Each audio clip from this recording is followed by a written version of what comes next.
우리가 저번 주일 말씀까지 우리가 4장의 말씀에서 모세가 하나님을 만난 영적 체험에 대한 이야기를 했습니다. 하나님의 사역을 잘 감당하기 위해서는 반드시 하나님과 인격적인 만남이 없으면 우리가 그 사역을 하기가 어렵다는 겁니다. 그래서 예수님께서도 하늘로 올리우면서 하신 말씀이 너희가 마지막 날에 내가 너희에게 성령을 보내어 줄 것이다. 너희가 예루살렘을 떠나지 말고 능력이 하나님께로부터 입히올 때까지 이 성에 머물라라고 그렇게 말씀을 하셨습니다. 그래서 사도행전 1장 말씀에 성령의 강한 임재가 들어오면서 성령의 역사가 찾아오게 되면서 세계 만방으로 나가서 복음을 전가하는 그런 일들을 제자들이 감당을 하게 되어집니다.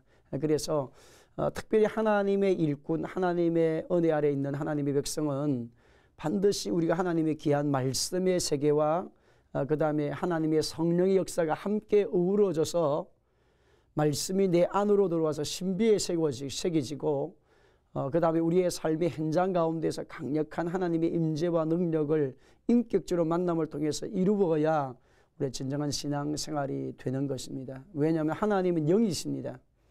영이신 하나님이시기 때문에 우리의 눈으로 볼 수가 없잖아요. 그런데 눈으로 보지 않았지만 하나님은 우리로 눈으로 본 것처럼 믿게 하는 역사가 성령의 역사입니다. 그러니까 성령이 오시면 죄에 대하여 의에 대하여 심판에 대해 우리를 책망하시고 우리를 진리의 길 예수님 앞으로 우리를 끌어가시기 때문에 반드시 하나님 백성은 성령의 역사를 알아야 되고 성령 충만한 세계를 살아야 합니다. 자, 오늘은 그러면 5장의 말씀에 보면 하나님께서 이스라엘 백성을 애굽 땅에서 건져내는 목적이 나와요. 그러니까 하나님이 우리를 사탄의 손에서 건져내는 목적이 있다는 것입니다. 그 건져내는 목적이 이제는 두 개의 기둥, 성경에 보면 성경에 구속사의 두 기둥이 있습니다. 구속사의 두 기둥. 구속사의 두 기둥이 있는데 그 말은 하나님이 구원하시는 하나님 역사에 대해서 핵심이 두 가지라는 거죠. 첫째는 하나님이 우리 가운데 생명입니다. sonship 그렇게 말씀하는데 하나님이 자기 형상 곧 하나님 형상대로 사람을 창조하시고 남자와 여자를 하나님이 창조하시고 그들에게 복을 주시며 그들에게 이르시되 생육하고 번성하라 땅에 충만하라 땅을 정복하라 바다의 고기와 공중의 새와 땅에 움직이는 모든 생물을 다스리라 그렇게 하나님 말씀하셨습니다. 그래서 생육 번성 충만이에요.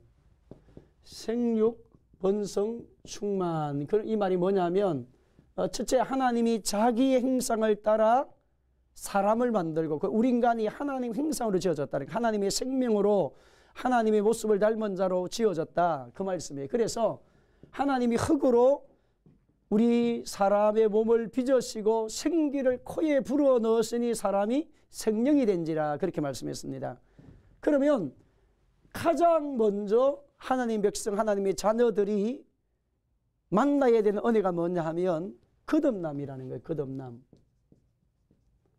거듭남이라는 말은 예수님을 나의 구주 영접하는 구원의 단계를 이야기를 하는 거죠. 물과 성령으로 거듭나지 않으면 하나님 나라에 들어갈 수 없느니라고 말씀하셨는데 씨가 바뀌어야 된다는 씨. 그럼 씨라는 건 뭐냐? DNA 우리의 안의 본질인데 우리가 지난날 타락하면서 하나님의 자녀가 되기 이전에 우리의 삶은 어떤 존재였느냐? 우리의 지난날의 삶은 사탄의 씨를 갖고 사탄의 소유였다는 거예요. 사탄의 소유. 그래서 성경의 말씀 가운데 히브리서 2장의 말씀 가운데 보게 되면 우리를 지난날에 사탄의 손에서 건져내사 흑암의 손에서 건져내사 그렇게 말씀을 합니다. 그러니까 에베소서 2장 말씀 가운데에도 2절의 말씀에 보면 우리가 본질상 진노의 자녀 그 다음에 2장 1절에 보게 되어지면 허물과 죄로 죽은 자 공중 근세 잡은 자를 따랐고 그런 말씀을 표현합니다. 그러니까 우리가 지난날 우리의 소유 우리의 신분은 사탄의 신분이고 사탄의 소유 아래 살았던 존재라는 겁니다. 그래서 요한일서 3장 8절에 죄를 짓는 자는 마귀에게 속하나니 우리가 타락하면서부터 우리가 영적으로 누구의 소유가 되었느냐? 신분과 소속 자체가 사탄의 소유였다는 거예요. 씨 자체도 DNA 자체도 하나님을 닮은 자가 아니라 사탄을 닮은 자, 그리스도 인격과 생각과 말하는 것이다. 불의한 것들을 따라가는 존재가 되고, 모든 것이 사람이 생각하는 것이 하나님 보실 때 악함을 아시고 물로 심판하시는 사건이 나옵니다. 그처럼 우리 인간이 하나님을 떠나면서부터 씨가 문제, 생명의 문제가 생겨서 행상 자체가 파괴가 되어졌어요. 그런데 바로 예수님이 오신 목적, 성경에서 구속사의 두 기둥은 뭐냐면 씨를 다시 바꾸어서 다시 하나님의 행상, 그래서 이것이 나중에 하나님의 자녀, 그렇게, 그 다음에 거듭남, 그렇게 말씀합니다. 우리 인간이 원래 창조될 때에, 원래 우리 인간이 창조될 때는 하나님이 흙을 빚어서 코에다가 생기를 불어넣으심으로 우리가 생명이 되어졌어요. 자, 그러면 재창조, 우리가 다시 우리의 육은 창조되지 않지만 영이 다시 하나님과 교통하고 하나님과 관계가 회복이 되어지는 구원의 은혜, 하나님의 소유가 되는 그런 역사는 역시 어떤 역사로 인하여 되느냐? 고린도전서 12장의 말씀에 성령이 아니고는 누구든지 예수를 주시라 할 수 없느니라고 말씀하셨기 때문에 성령이 우리 가운데 오셔서 다시 우리의 잠든 영을, 사탄의 소유가 된 우리의 영을 건져내야 된다는 거예요. 그래서 가장 먼저 해야 될 은혜가 뭐냐면 거듭남의 은혜를 만나라는 거예요. 거듭남의 은혜. 자, 거듭남의 은혜를 만나기 하기 위해서 이 씨가 하나님의 생명으로 다시 채워지는 하나님의 소유로 만드시기 위해서 예수님께서 대신 값을 지불하시고 대속물이 되어주시고 그 흘리신 피로 우리의 죄와 저주를 다 해결하셔서 우리 하나님의 자녀, 하나님의 장자로 하나님의 아들들로 우리를 쓰시고 부르시는 그런 역사를 하나님이 예수님의 흘리신 그 피로 말미암아 대가가 지불됨으로 말미암아 우리가 하나님의 자녀가 됐다는 거예요. 그래서 영접하는 자, 곧 그를 믿는 자들에게 하나님의 자녀가 되는 권세를 주시는 것입니다. 그래서 가장 먼저 우리가 씨의 변화가 와야 된다는 거예요. 본질의 변화가 와야, 본질의 변화, 영의 변화가 와야 돼, 소유의 변화가 와야 된다는 거예요. 신분의 변화가 예수 그리스도의 소유로 변화되는 일이 일어나야 되는 것입니다. 두 번째는 구속사의 기둥에 보게 되면 뭐냐면 통치권 회복입니다. 자, 하나님 인간을 창조하시고 난 다음에 창세기 1장 26절, 27절, 28절 말씀 가운데 보면 이제는 생육하라, 번성하라, 땅에 충만하라 그렇게 말씀하시고 땅을 뭐하라? 정복하라. 그 다음에 바다와 고기와 공중의 새와 땅에 움직이는 모든 생물을 말아 다스리라고 하는 말씀이 나옵니다. 다스리라. 다스리라는 말씀이 뭐냐 하면 정복하라, 다스리라는 거예요. 통치권이라는 겁니다. 그 우리 인간이 하나님께로부터 창조함을 받을 때에 하나님의 생명을 가진 하나님의 자녀가 해야 될 일이 뭐냐면 에덴 동산에서 하나님 주신 그 부요로운 동산에서 하나님이 원하시는 세계를 만들어가는 사역을 해야 된다는 겁니다. 그런데 인간이 사탄의 말을 들음으로 하나님과 관계가 끊어져서 에덴 동산에 쫓겨난 자가 되어져서 정복하고 다스리는 통치권이 상실이 되어졌다는 겁니다.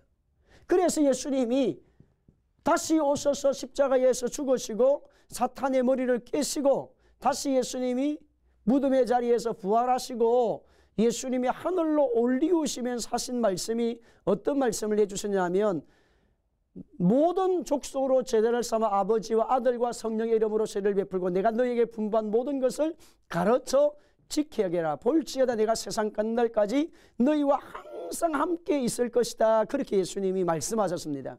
그러니까 다시 하나님의 사람이 해야 될 일이 뭐냐면 하나님의 생명, 씨, 선십, 하나님의 생명으로 거듭난 사람, 하나님의 씨로 하나님의 생명으로 행상으로 회복되어진 사람은 반드시 다시 찾아와야 될 것이 있는데 사탄에게 빼앗긴 통치권을 찾아와야 된다는 거예요.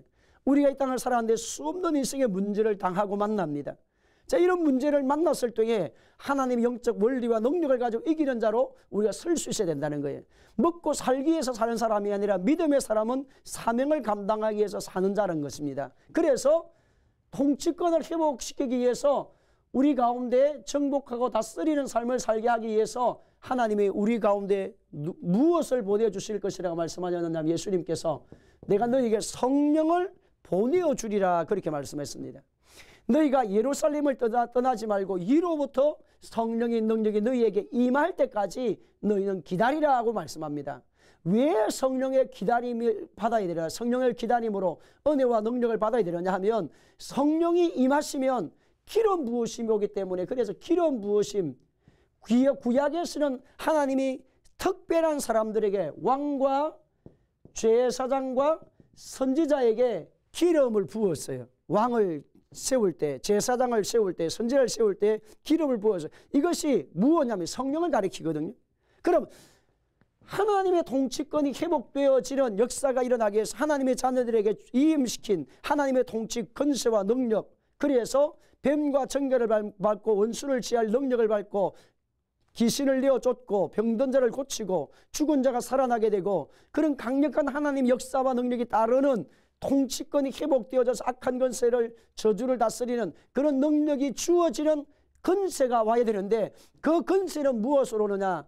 예수님의 이름의 능력과 예수님의 이름의 권세와 성령의 능력을 통해서 오는 겁니다. 그래서 이제는 성령이 오면, 성령의 강력한 임재가 오게 되면 권세가 따르는 겁니다. 능력이 따르는 것입니다. 왕의 권세가 따라오게 되고 선지자의 권세가 따라오고 제사장의 권세가 따라와서 통치하는 일이 일어난다는 거예요. 저와 여러분의 믿음 생활이 힘이 없고 나약하고 우울하고 절망하고 좌절하는 그런 성도들이 많은데, 그 이유가 뭘까요? 왜 예수 믿고 하나님의 사람이면서 여러분 낙심합니까? 좌절합니까? 우울합니까? 왜 예수 믿는 사람이 우울하게 지내는 사람이 왜 많습니까? 기도하지 않거든요. 말씀 세계로 안 갑니다. 성령 역사를 체험하지 않습니다. 성령 역사의 세계를 몰라요. 그냥 하나의 종교 생활입니다. 주일 되면 예배만 드리고 그래가지고 안 됩니다.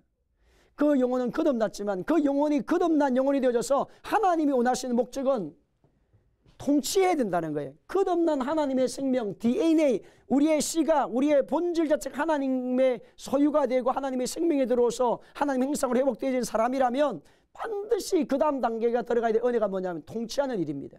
세상을 통치하고 죄를 통치하고 저주를 통치하고 지배하고 다스리고, 무엇을 만나든지 어떤 상황을 오든지 하나님 영적 원리의 말씀을 가지고 그 문제를 풀어가고, 그래서 길이요 진리요 생명이신 예수님으로 말미암아 그의 삶이 승리할 수 있는 그런 삶을 사는 것이 반드시 있어야 되는 것인데, 그것이 바로 예수님이 이 땅에 오신 목적이에요. 하나님이 타락한 인간을 어떻게 구원하시고 어떻게 쓰실 건가, 이걸 보여주는 거예요. 이것이 하나님의 구속사에도 성경의 전체 흐름은 타락한 인간을 하나님이 어떻게 구원하여서 이 구원받은 사람을 통해서 하나님은 자신의 일을 또 어떻게 펼쳐가시고, 또 예수님이 땅에 어떻게 어떤 모습으로 어떤 환경 때 오실 것인가, 재림하시니. 그래서 창조, 타락, 구원, 완성이라고 하는 그런 역사의 드라마, 하나님 역사의 드라마가 진행이 되는 것입니다. 자, 그 가운데서 오늘 5장의 말씀 가운데 7강으로 하나님 왜 이스라엘 백성을 애굽 땅에서 불러내시는가, 내가 너를 부른 목적이 있다는 거예요. 부른 목적. 그 목적이 뭐냐 하면 첫째 말씀에 보면 하나님이 부르신 목적이 무엇이냐 하면, 내가 너희들이 출애굽기 3장 18절에 보게 되면 제사를 드리기 위해서 그렇게 말씀합니다. 제사를 드리기 위해서. 출애굽기 3장 18절에 말씀해 보면 제가 읽겠습니다. 3장 18절에 보면 그들이 내 말을 들으리니 너는 그들의 장로들과 함께 애굽 왕에게 이르기를, 히브리 사람의 하나님 여호와께서 우리에게 임하셨은즉 우리가 우리 하나님 여호와께 제사를 드리려 하오니 사흘길쯤 강야로 가도록 허락하소서 하라. 사흘길쯤 강야로 가서 우리가 하나님 앞에 제사를 드리도록 하라는 거예요.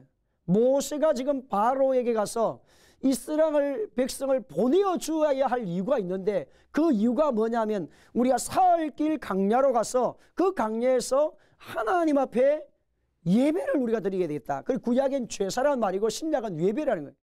우리가 여호와 하나님을 섬기는 예배자로 우리가 하나님을 섬기기 원한다. 그래서 우리가 지금 바로의 손에서 애굽 땅에서 우리가 나가야 될 이유가 뭐냐면, 진정한 하나님을 예배하기 위해서 우리는 사흘길 강야에 가서 예배를 하겠다는 겁니다. 우리가 성도들이 신앙생활에서 가장 중요한 것이 무엇이냐면, 저와 여러분이 세상에서 구원받 이제는 하나님의 자녀로 거듭나 하나님 백성이 된 하나님의 사람이 가장 먼저 해야 될 일은 예배예요. 예배. 노아가 방주에서 나와 40일 물이 창성함으로 모든 생물이 다 죽었습니다. 모든 생물이 다 죽고 난 다음에 마지막 노아가 이제는 방주 뚜껑을 열고 나와서 그가 하나님 앞에 했던 것은 제사였습니다. 번제를 하나님 앞에 드립니다. 번제, 특별히 번제를 드리는데 그 번제는 뭐냐면 100% 헌신을 말하는데 모든 것은 다 하나님의 것입니다. 모든 것은 하나님의 은혜입니다. 이런 고백이었어요. 왜 여러분 생각해보면 이제는 노아가 모든 생물이 다 죽었고 노아의 가족 8명만 살아난 그 상황에서 하나님의 그 은혜가 얼마나 감격했겠어요. 모든 생명체가 다 죽어버린 그 상황 속에서 노아의 8식구만 나와서 하나님을 예배하고 찬양할 때 그 감격이 얼마나 컸겠습니까? 하나님의 말씀에 절대적으로 순종하고 하나님 말씀에 의지해서 방주를 지었고 그 하나님 약속의 말씀을 따라서 순종해 갔을 때에 하나님께서 자신의 모든 것을 살리시고 회복시키시는 그 사건을 통해서 너무나도 감격하면서 하나님 앞에 예배를 지나는 거예요. 하나님, 이제는 하나님의 새 역사가 일어나게 하여 주시기 원합니다. 그래서 하나님 앞에 노아가 죄단을 쌓았을 때에 하나님 앞에 예배를 드렸을 때에 하나님께서 노아에게 오셔서 약속합니다. 이제는 내가 물로 세상을 멸하지 않을 것이고 너의 가족, 너의 자녀로 인해서 세상을 번성하게 할 것이다. 충만하게 할 것이다. 생육하라, 번성하라, 땅을 정복하라, 바다의 고기와 공중의 새와 땅에 움직이는 모든 생물을 다스리라. 이제 너로 말미암아 새로운 역사가 진행될 것이다. 너로 말미암아 새 역사가 이루어지게 될 것이다. 너가 씨가 될 것이다. 그렇게 하나님이 복을 주시는 사건이 나와요. 오늘 저와 여러분 하나님의 사람들이 땅을 사는 동안에 진정한 예배자가 되기를 주님의 이름으로 축복합니다. 예배자, 진정한 예배자가 어떻게 될 건가? 마음과 뜻과 정성이 들어가야 돼. 신령과 진정으로 하나님을 예배하라. 그 말이 뭐냐면 신령과 진리로, 영어로 진리로, 진리는 말씀. 말씀은 누구에 대한 이야기입니까? 예수 그리스도. 그 다음에 신령, 영. 우리의 심령 안에 있는 마음을 다하라는 마음을.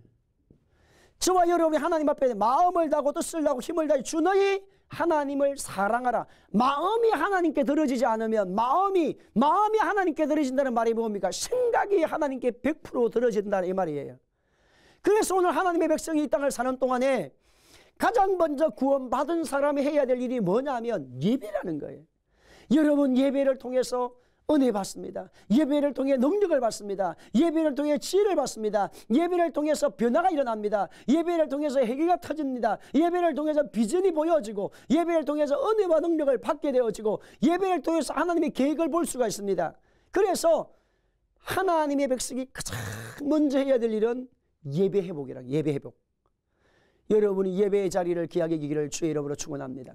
두 번째는 하나님 이제는 모세가 바로에 가서 이스라엘 백성을 보내달라고 하는 이유가 뭐냐면 4장 22절에 보게 되면 우리가 하나님을 섬기기 위해서 그렇게 말씀을 합니다. 하나님을 섬기기